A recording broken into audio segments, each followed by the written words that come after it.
अगला अध्याय, ध्यान और उसकी महिमा। योग धर्म तथा शिव योगी का महत्व। शिव भक्तियां। शिव के लिए प्राण देने अथवा शिव क्षेत्र में मरण से तत्काल मोक्ष लाभ का कथन। उपमन्यु कहते हैं, श्री कृष्ण श्री कंठनाथ का स्मरण करने वाले लोगों के संपूर्ण मनोरथों की सिद्धि तत्काल हो जाती है। ऐसा जानकर कुछ योगी उनका ध्यान अवश्य करते हैं। कुछ लोग मन की स्थिरता के लिए स्थूल रूप का ध्यान करते हैं। स्थूल रूप के चिंतन में लगकर जब चित्त निश्चल हो जाता है, तब सूक्ष्म रूप में वह स्थिर होता है। भगवान शिव का चिंतन करने पर सब सिद्धियां प्रत्यक्ष सिद्ध हो जाती हैं। अन्य मूर्तियों का ध्यान करने पर भी शिव रूप का अवश्य चिंतन करना चाहिए। जिस जिस रूप में मन की स्थिरता लक्षित हो, उसका बारंबार ध्यान करना चाहिए। ध्यान पहले सविषय होता है, फिर निर्विषय होता है, ऐसा ज्ञानी पुरुष का कथन है। इस विषय में कुछ सत्पुरुषों का मत है कि कोई भी ध्यान निर्विषय होता ही नहीं। बुद्धि की ही कोई प्रवाह रूपा संतति ध्यान कहलाती है। इसलिए निर्विषय बुद्धि केवल निर्गुण निराकार ब्रह्मा में ही प्रवृत्त होती है। अतः सविषय ध्यान प्रातः काल के सूर्य की किरण के समान ज्योति का आश्रय लेने वाला है, तथा निर्विषय ध्यान सूक्ष्म तत्व का अवलंबन करने वाला है। इन दो के सिवा कोई ध्यान वास्तव में नहीं है।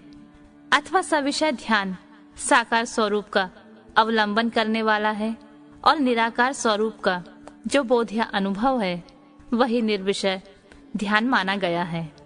वह सविषय और निर्विषय ध्यान ही क्रमशः सबीज और निर्बीज कहा गया है।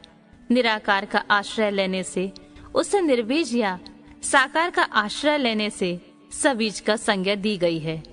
अतः पहले सबीज या सविषय ध्यान करके अंत में सब प्रकार की सिद्धि के लिए निर्विषय अथवा निर्बीज ध्यान करना चाहिए।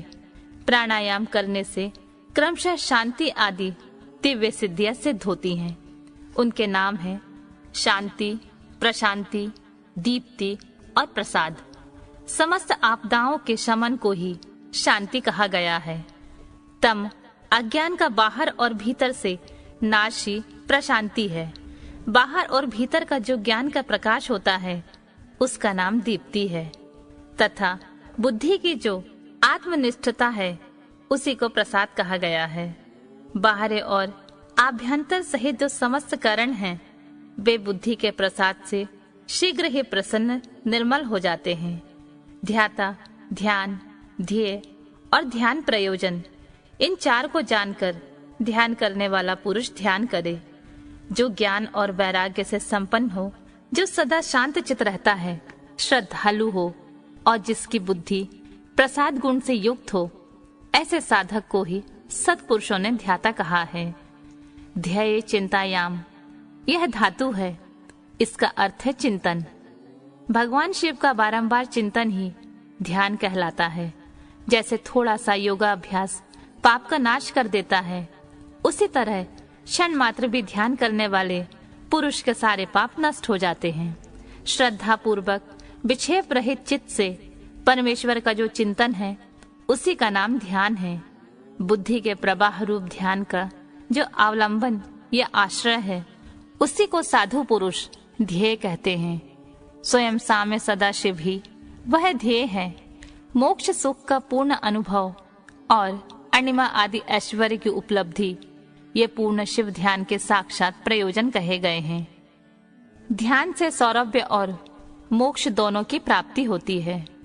इसलिए मनुष्य को सब कुछ छोड़कर ध्यान में लग जाना चाहिए।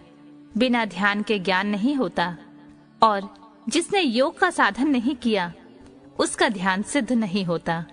जिसे ध्यान और ज्ञान दोनों प्राप्त है, उसने भवसागर को पार कर लिया। समस्त उपाधियों से रहित निर्मल ज्ञान और एकाग्रता पूर्ण ध्यान, ये योगा अभ्यास से युक्त योगी को ही सिद्ध होते हैं।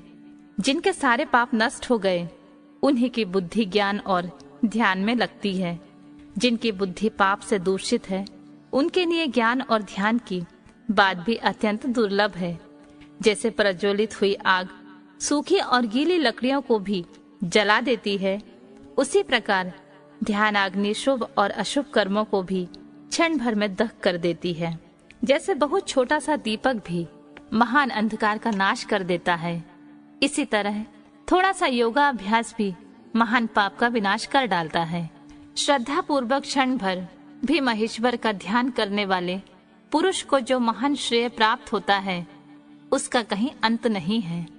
ध्यान के समान कोई तीर्थ नहीं है, ध्यान के समान कोई तप नहीं है और ध्यान के समान कोई यज्ञ भी नहीं है। इसलिए ध्यान अवश्य करें। अपनी आत्मा एवं परमात्मा का बोध प्राप्त करने के कारण योगी जन केवल जल से भरे हुए तीर्थ और पत्थर एवं मिट्टी की बनी हुई देव मूर्तियों का आश्रय नहीं लेते।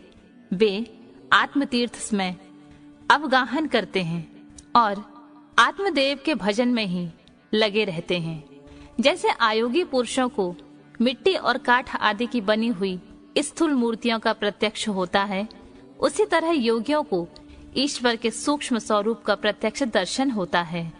जैसे राजा को अपने अंतःपुर में विचरने वाले स्वजन एवं परिजन प्रिय होते हैं और बाहर के लोग उतने प्रिय नहीं होते, उसी प्रकार भगवान शंकर को अंतःकरण में ध्यान लगाने वाले भक्ति अधिक प्रिय हैं। बाह्य उपचारों के आश्रय लेने वाले कर्मकांडी नहीं। जैसे लोक में यह देखा गया है कि बाहरी लोग राजा के भवन में राजकीय पुरुषोचित फल का उपभोग नहीं करते, केवल अंतःपुर के लोग ही उस फल के भागी होते हैं। उसी प्रकार यहाँ बाहर कर्मी पुरुष उस फल को नहीं पाते जो ध्यान योगियों को सुलभ होता है। ज्ञान योग की साधना के लिए उद्यत हुआ पुरुष यदि बीच में ही मर जाए तो वह योग के लिए उद्योग करने मात्र से रुद्रलोक में जाएगा।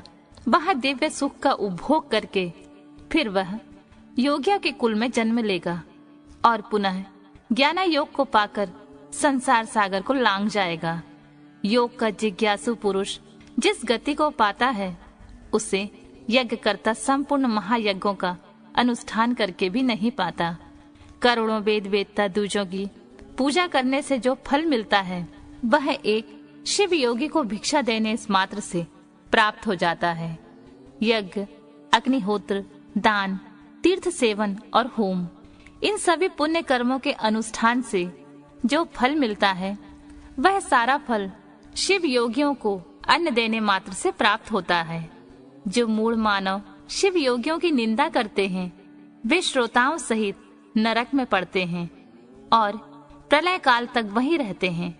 श्रोता के होने पर भी कोई शिव योगियों की निंदा का वक्ता हो सकता है, इसलिए महापुरुषों के मत में उस निंदा को सुनने वाला वे महान पापी और दंडनीय है।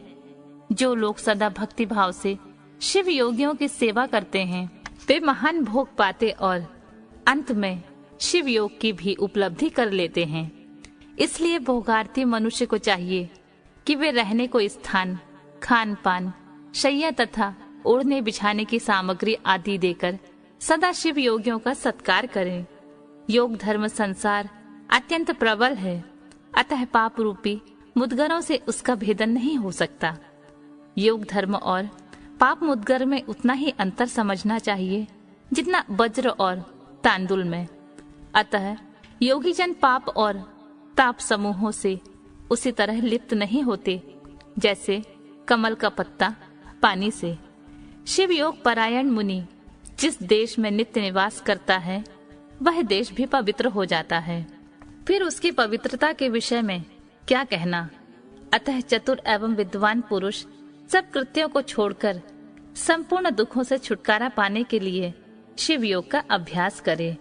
जिसका योग फल सिद्ध हो गया, वह योगी यथेष्ट भोगों को भोगकर समस्त लोगों की हित कामना से संसार में विचरे अथवा अपने स्थान पर रहे या विषय सुख को अत्यंत तुच्छ समझकर छोड़ दे और वैरागी योग से स्वेच्छा पूर्वक कर्मों का परित्याग कर दे। जो मनुष्य बहुत से अरिष्ट देखकर अपने मृत्यु को निकट जान ले, उसे योगानुष्ठान में संलग्न हो शिव क्षेत्र का आश्रय लेना चाहिए। वह मनुष्य यदि धीर चित्त होकर वही निवास करता रहे तो रोग आदि के बिना भी स्वयं ही प्राणों का परित्याग कर सकता है। अनशन करके शिवाग्नि में शरीर की आहुति देकर अथवा शिव तीर्थों में अवगाहन करते हुए अपने शरीर को उन्हीं के जल में डालकर शिव शास्त्रोक्त विधि से जब अपने प्राणों का त्याग करता है तब वह तत्काल मुक्त हो जाता है। इसमें अन्यथा विचार करने की आवश्यकता नहीं है। अथवा जो रोग आदि से विवश होकर शिव क्षेत्र की शरण लेता है उसकी भी यदि वहां मृत्यु हो जाए तो इसी प्रकार मुक्त हो जाता है, इसमें संशय नहीं है। इसलिए लोग अनशन आदि से शिव क्षेत्र में श्रेष्ठ मरण की कामना करते हैं, क्योंकि शास्त्र पर विश्वास करके धीर हुए मन को उनके द्वारा इस तरह की मृत्यु स्वीकार की जाती है। जो शिव के लिए अथवा शिव भक्तों के लिए प्राण त्याग करता है उसके समान दूसरा कोई मनुष्य मुक्ति मार्ग पर स्थित नहीं है। इस कारण इस संसार मंडल से उसकी शीघ्र मुक्ति हो जाती है। इनमें से किसी एक उपाय का किसी तरह भी अवलंबन करके अथवा विधिवत श्रद्धा शुद्धि को प्राप्त होकर यदि कोई मनुष्य मरता है तो उसका अन्य पशु प्राणियों के समान यहाँ अधर्व दैहिक संस्कार नहीं करना चाहिए। विशेषतः उसके पुत्र आदि को उसके मरने से अशौच की प्राप्ति नहीं होती।